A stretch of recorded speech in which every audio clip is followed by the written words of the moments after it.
সবাইকে good morning. Hello everyone. আসসালামু আলাইকুম। সবাই কেমন আছেন? আলহামদুলিল্লাহ আমরা তো অনেক ভালো আছি। সকালে ঘুম থেকে উঠে আমি বাইরের দিক না তাকালে আমার ভালোই লাগে না। এটার ভিতর কি বলেন তো? এটার ভিতর কুরবানির মাংস। অনেকদিন পরে কুরবানি মাংসটা আনা হয়েছে। তার কারণ গাড়িতে করে নিয়ে আসলে উনারা খুব রাগারাগি করে ফ্রিজের পানি পড়লে।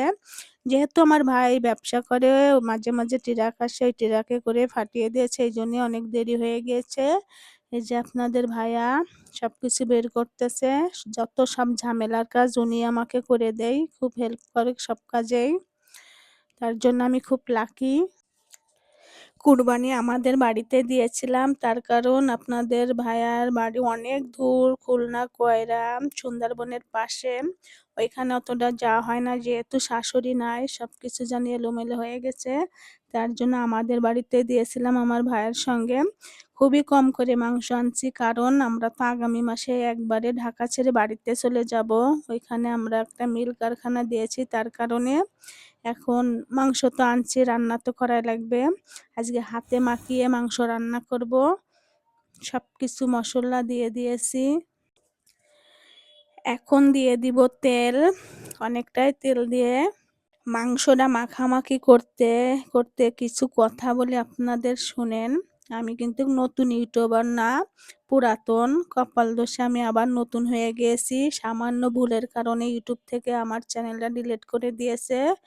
ওই দিন যে আমি কি কষ্টটা পেয়েছি, আমি অনেকটা এগিয়ে গিয়েছিলাম। ২-৩ মাসের ভিতর ভালো কিছু ফলাফল পাইতাম। সবাই আমার পাশে থাকবেন এই আশা করি। দেখেন মাংসটা এমনভাবে মাখিয়ে নিয়েছি, মনে হচ্ছে কাঁচাই খেয়ে নিই। দেখতে অনেক সুন্দর লাগতেছে। এখন হালকা একটু পানি দিয়ে হাতটা ধুয়ে দিলাম, দিয়ে বসিয়ে দিয়ে এই যে কষাকষি করে ফেললাম।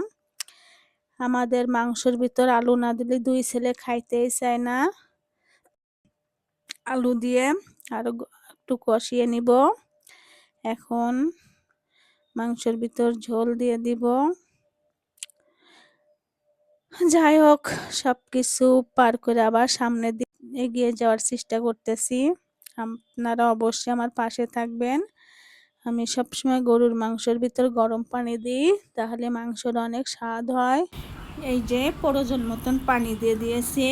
এখন কিছুটা জাল হওয়ার পরে কয়েকটা কাঁচামরিচ কেটে দিলাম ঘ্রাণের জন্য।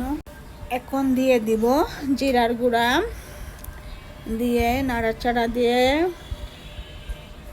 ঢেকে রাখবো 10 মিনিটের জন্য। প্রায় রান্না শেষের দিকে।